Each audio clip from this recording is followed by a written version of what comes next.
তার পক্ষে লজ্জাস্থান হেফাজত করা সম্ভব, সহজ। কিন্তু একজন মানুষ যদি, পুরুষ যদি দৃষ্টিকে হেফাজত করতে ব্যর্থ হয়, তাহলে লজ্জাস্থান হেফাজত করতে পারবে না, সে পুরুষ হোক নারী হোক। লজ্জাস্থানের মাধ্যমে যে সকল অপরাধগুলো হয়, জেনা বা বিচার, নারী পুরুষ, পুরুষে পুরুষে, নারীতে নারীতে, অথবা শুধু পুরুষে বিভিন্ন পদ্ধতিতে, এই যে কাজগুলো মানুষ করে, এই সব কেন হয়, তার ভিতরে কেন এই প্রবৃত্তি এই হিংস্র হয়ে যায়, কখন হিংস্র হয়? প্রত্যেকটা মানুষের মন সে হিংস্র, যেরকম হিংস্র প্রাণী যেরকম সব ক্ষিপ্ত হয়ে থাকে, এই প্রত্যেকটা মানুষের মনটাও সেম। আগুন যেরকম জ্বলতে থাকে জ্বলতে থাকে, মুহূর্তের মধ্যেই যে কোনো কিছু জ্বালিয়ে শেষ করে দেয়, কিন্তু আগুনটা নিবু নিবু নিবু থাকে। একটু যদি কি বলে, কাগজ বলেন, কাপড় বলেন, এগুলো ছোঁয়া যদি পায়, শুকনো কাঠের ছোঁয়া যদি পায়, তাহলে আগুনটা দাও করে জ্বলে ওঠে না? ঠিক তদ্রুপ মানুষের মনটা হলো এরকম, সব সময় খারাপ কাজের দিকে টানতে থাকে। কোনো কিছু ছোঁয়া যদি পায়, দেখবে যে মুহূর্তের মধ্যে দাও করে জ্বলে ওঠে। একটা উদাহরণ আপনাদের দিকে দিই। একজন মানুষ, অনেক যুবকরা এসে এই কথাটা বলে যে হুজুর, ভালো হতে চাই, নিয়ত করি যে আর খারাপ জিনিস দেখবো না, ওয়াজ নসিহত দেখবো, ইসলামী সঙ্গীত দেখবো, ভালো কিছু দেখবো। যখন মোবাইলটা হাতে নেই, নিয়ে এরপরে যখন স্ক্রল করতে থাকি ইউটিউবে, ভালো কিছু দেখতেছি দেখতেছি, হঠাৎ করে দেখা যায় যে এমন একটা অ্যাড চলে আসে, এত আকর্ষণীয় লাগে ওই মুহূর্তটায়, ওই যে অল্প সময়, কয়েক সেকেন্ড। অথবা একটা ভিডিও ওয়াজ খুঁজতেছি, খুঁজতে খুঁজতে দেখা যায় যে একটা ভিডিওর থাম্বনেল এমন ভাবে চলে আসে, তখন মন চাই যে একটু ঢুকি ভিতরে। এই ঢুকতে গেলেই এরপর যে কোথা থেকে কোথায় নিয়ে যায়, আর নিজেকে কন্ট্রোল করতে পারি না। শয়তান রাসূল সাল্লাল্লাহু আলাইহি ওয়াসাল্লাম কি বলেছিল, যে তোমার দৃষ্টিটা হলো প্রথম তীর, এই দৃষ্টিতে তোমার ঢুকাবে। তো এই আল্লাহ রাব্বুল আলামিন বলছে যে এই দৃষ্টিটাকে হেফাজত করো, সংরক্ষণ করো, সচেতন থাকো। তখন তাদেরকে বলা হয় যে আপাতত যেই মাধ্যমে তোমরা গুনার দিকে ঢুকছো, এই মাধ্যমগুলো থেকে নিজেকে দূরে রাখো, নিজে যতক্ষণ পর্যন্ত পরিশুদ্ধ না হবে, একটা টাইম পর্যন্ত। সম্মানিত ভাইয়েরা আমার, তাহলে পুরুষদেরকে সর্বপ্রথম আল্লাহ রাব্বুল আলামিন বললেন, হে পুরুষেরা, তোমরা খারাপের দিকে তাকাবে না, অশ্লীলতার দিকে তাকাবে না, নিজেদের দৃষ্টিটাকে হেফাজত করো। এরপরে যদি সেদিকে তাকায়ও ফেলো, তারপরে তোমাদের কাজ হলো লজ্জাস্থানকে হেফাজত করা। এটা হলো পুরুষদের প্রতি বক্তব্য। যালিকা আযকা লাহুম। এবার আল্লাহ রাব্বুল আলামিন বলেন, পুরুষেরা, মুমিনেরা, মুমিন পুরুষেরা, তোমরা যদি পুত পবিত্র, চরিত্রবান, আদর্শবান, তোমাদের চরিত্রটাকে যদি পুত পবিত্র রাখতে চাও, তাহলে এই যে পদ্ধতির কথা আল্লাহ রাব্বুল আলামিন বললাম, এই পদ্ধতি তোমাদের জন্য অতি কল্যাণকর বয়ে নিয়ে আসবে, অতি কল্যাণ নিয়ে আসবে। এটাই তোমাদের জন্য আজকা, তোমাদেরকে পুত পবিত্র করার জন্য এটা হলো উত্তম। ইন্নাল্লাহা খাবীরুম বিমা ইয়াসনাউন। তোমরা যা কিছু করো মনে রেখো, আল্লাহ রাব্বুল আলামিন কিন্তু সবকিছু খবর রাখেন। এটা হলো পুরুষের ব্যাপারে বক্তব্য। এই বক্তব্য দেওয়ার পর পুরুষরা যদি, ইমানদাররা যদি খারাপের দিকে না তাকায়, তাহলে সমাজের মধ্যে অর্ধেকের বেশি এই অশ্লীলতা, খারাপ জিনিস, যেই কাজগুলো ঘটে, ধর্ষণ, যে অন্যায় কাজগুলো হয়, এগুলো কমে যাবে। এবার দেখেন, আল্লাহ রাব্বুল আলামিন শুধু পুরুষকে বলেই শেষ করে নেন। পুরুষকে কেন বলা হয়েছে? কারণ নারীদের তুলনায় পুরুষরা বাহিরে বিচরণ কম করে না বেশি করে? বেশি করে। এই জন্য তাদেরকে বলা হয়েছে।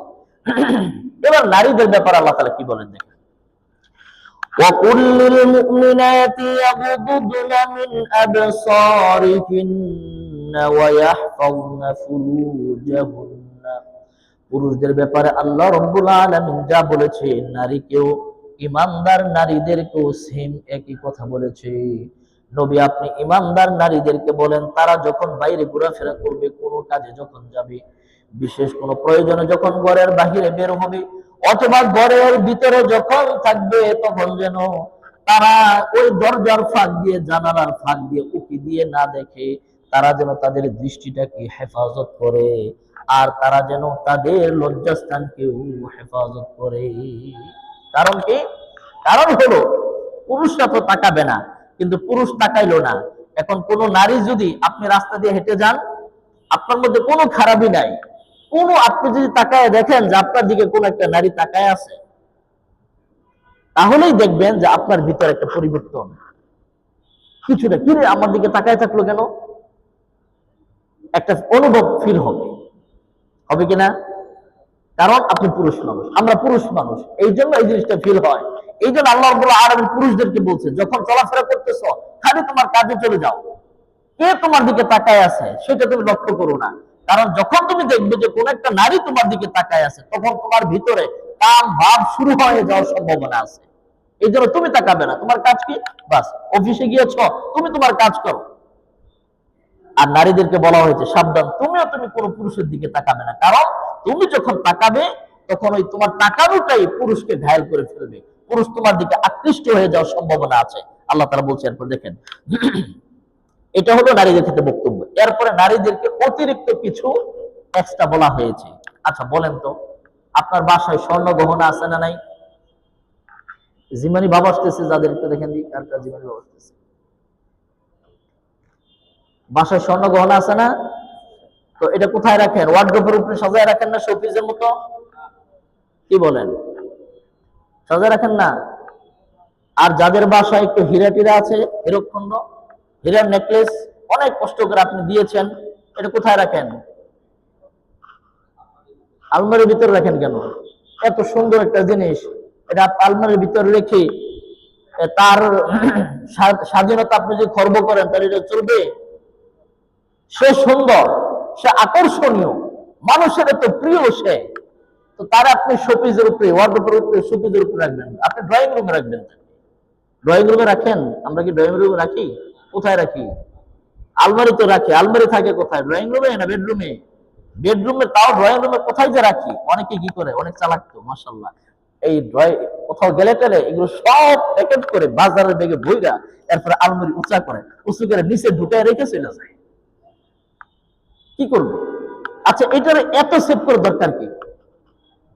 এটা তো আকর্ষণীয় জিনিস, আপনি সবার সামনে রাখবেন, যে কেউ যদি তালা ভাঙে, ভাঙার পর প্রথম ঢুকার সাথে সাথে যেন এটা নজরে পড়ে, প্রয়োজনে বাইরে বাহিরে গেটের সামনেও রাখা যায়, নাকি ভাইরা? দেখেন, হ্যাঁ, চোরে নিয়ে যাবে। আচ্ছা এবার দেখেন, চোরে যে নিবে, খালি চোরে নেবে নাকি ডাকাতি করবে? চোরে কেমনে নিবে? এত দামি জিনিস চোরে তো ভয় পাবে, যারে আমি এটা নিতে যাব আমার তো সে শেষ করবে, কারণ এত দামি জিনিস কি এইভাবে ফালায় রাখে নাকি? নিশ্চয়ই এইভাবে রাখছে, নিশ্চয়ই এখানে কোনো কারণ আছে, হয়তো আশেপাশে লুকায় আছে কেউ কেউ। তখন সে প্রস্তুতি নিয়ে, লোকজন নিয়ে, আরো কতটি নিয়ে, বিভিন্ন অস্ত্র নিয়ে এরপরে আসবে যে আমি এটা নিব, আর কেউ যদি আশেপাশ থেকে আক্রমণ করে তাহলে তোরা সেদিকে সাইজ করবে, ডাকাতি রাহাজানি যেটাকে বলে। এটা হতে পারে, দামি জিনিস চুরি হয় না। সম্মানিত ভাইরা আমার, আল্লাহ রাব্বুল আলামিন এই পৃথিবীতে যতগুলো জিনিসকে আকর্ষণীয় করে এই পৃথিবীর মধ্যে রেখে দিয়েছেন, কি কি জিনিস আল্লাহ তাআলা সেটা কোরআনে বলেছেন। কোথায় বলেছেন? সূরা আলে ইমরানের মধ্যে, যুইনা লিন-নাসি হুব্বুশ শাহাওয়াতি মিনান নিসাই ওয়াল বানিন ওয়াল কানাতিরিল মুকান্তারাতি মিনাজ যাহাবি ওয়াল ফিদ্দাতি ওয়াল খাইলিল মুসাওয়ামাতি ওয়াল আনআমি ওয়াল হারস। এই পৃথিবীকে আমি আল্লাহ রাব্বুল আলামিন সুসজ্জিত করেছি, আকর্ষণীয় করেছি কতগুলো বস্তু দিয়ে। এর মধ্যে এক নাম্বার হলো মিনান নিসা, আমি আল্লাহ রাব্বুল আলামিন নারী জাতিকে সবচেয়ে বেশি আকর্ষণীয় করেছি। সুবহানাল্লাহ, আল্লাহ তাআলা কত মায়া দিয়েছে। আপনার বাসায় যদি আপনার আব্বা আছে, আম্মাও আছে, তাহলে মায়াটা কার দিকে বেশি থাকে? বলেন, সত্যি কথা বলেন। সারাদিন যদি কেউ আব্বা করে, এরপর মার জন্য মায়াটা বেশি থাকে, তাই না? মায়ের কথা বলেছি আমি। ছেলে, আপনার বাসায় ছেলে আছে, মেয়েও আছে, আপনার ছেলে মেয়ে দুইজন আছে, তো মায়াটা কার জন্য বেশি লাগে?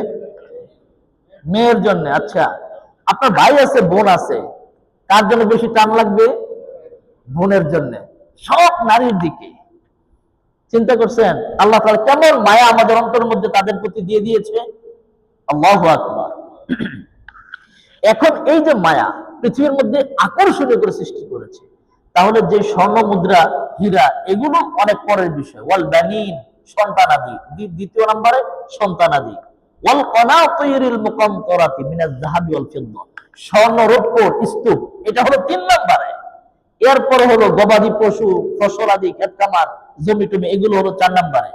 তাহলে আকর্ষণীয়, সবচেয়ে মূল্যবান, দামি জিনিস যেটা, এর মধ্যে 1 নম্বরে কি? নারী। তো আপনি যদি 3 নম্বর জিনিসকে ঘরের বাইরে রাখেন না, ড্রয়িং রুমে রাখেন না, আপনি রাখেন বেডরুমের ভিতরে, তো 1 নম্বরটার বাইরে ফেলায় রাখছেন কেন বলেন? এই জাতি 1 নম্বরটাকে কেন বাইরে ফেলায় রাখছে? আল্লাহ রাব্বুল আলামিন বলছে যে আমি বানাইছি, আমি বানানোর পরে কোনটা বেশি দামি কোনটা কম দামি এটা তো নির্ধারণ করবো আমি। মানুষ কোনটার জন্য বেশি পাগল? এই পৃথিবীতে যত হাঙ্গামা হচ্ছে সবটা নারীর জন্য, ঠিক না বেঠিক? যত মারামারি, কাটাকাটি, হানাহানি যাই হচ্ছে, ম্যাক্সিমাম হচ্ছে নারী সংগঠিত। এই যত খুন খারাপি হয়, এগুলো ম্যাক্সিমামই হলো গিয়ে দেখেন আপনি গোড়ার মধ্যে মেয়ে। হ্যাঁ, তো আল্লাহ রাব্বুল আলামিন বলছে যে আমি আকর্ষণীয় করে বানিয়েছি একে, তো তার সিকিউরিটি দরকার নেই, তো কে দিবে সিকিউরিটি? আল্লাহ রাব্বুল আলামিন নিজে সিকিউরিটির ব্যবস্থা করেছে। এখন সন্ধ্যার সময় এই যে মুরগি, হাঁস, এগুলো সব, ছাগল, এগুলো ঘরের মধ্যে ঢুকায়। এখন শিয়ালে যে এই যে চিৎকার চেঁচামেচি করে গ্রামে, কি বলে? আসলে ভাষা তো একমাত্র আল্লাহ তাআলা জানে কি বলে, তাই না? আমার কাছে যেটা মনে হয় মাঝে মধ্যে, এই যে মাহফিল করে আসার সময় কত শিয়াল যে সামনে পড়ে গাড়ির, যাই হোক, এই শিয়ালে আমার কাছে মনে হয় তার আওয়াজ শুনে যে এই হাঁস, মুরগি, এগুলোর এই পরাধীনতা আমরা চাই না, এগুলোর স্বাধীনতা চাই, তারা মিছিল করতেছে জঙ্গলে বিষয় বিষয়। এখন তাদের এই মিছিল শুনে, তাদের এই সম্মিলিত আওয়াজ শুনে কৃষকরা, গৃহস্থরা যদি এগুলো খোয়ারে ঘরের মধ্যে না ঢুকায়, যদি বাইরে বের করে দেয়, তাহলে মুরগি, তারপরে হাঁস, এরা কি স্বাধীনতা পেল নাকি শিয়ালের পেটের ভিতরে ঢুকলো? শিয়ালের পেটের ভিতরে ঢুকছে না? ঠিক এই সমাজের মধ্যে, কথাটা শুনলে আপনাদের খারাপ লাগতে পারে, এই সমাজের মধ্যে এই নারী জাতিকে যারা নাকি এইভাবে পর্দাহীনতা, আল্লাহ তাআলা সিকিউরিটির যে ব্যবস্থা করেছে, এটাকে পরাধীনতার নাম দিয়ে যারা নাকি শেয়ালের মতো এইভাবে চিৎকার চেঁচামেচি করে তাদেরকে ঘরের বাইরে বের করছে, এবং কেউ যদি আল্লাহ প্রদত্ত সিকিউরিটি মানতে চায়, এটাকে যারা নাকি নেগেটিভ ভাবে মানুষের সামনে উপস্থাপন করছে, এরা হলো সেই শিয়ালের মতো। এরা মূলত শিয়াল যেরকম মুরগির স্বাধীনতা চায়, মুরগির উপকারের জন্য নয়, বরং নিজের নিজের পেটের জন্য, ঠিক ওই মানুষগুলো এই নারী জাতি আল্লাহ প্রদত্ত যে সিস্টেম দিয়েছে, যে সিকিউরিটি দিয়েছে আমার বোন, আমার মেয়ে, আমার মায়ের জন্য, এ থেকে এর বিরুদ্ধে তারা কথা বলে মূলত তাদের মনের খায়েশাত মেটানোর জন্য। কারণ নারীরা যদি পর্দার বাহিরে থাকে, তাহলে তো অনায়াসে তারা যা খুশি তা করতে পারে। সম্মানিত ভাইয়েরা আমার, এবার আল্লাহ রাব্বুল আলামিন নারীদেরকে কি বলেছে দেখেন, ولا يبدين زينتهن إلا ما ظهر منها। অতিরিক্ত যে বিধানগুলো দেওয়া হলো,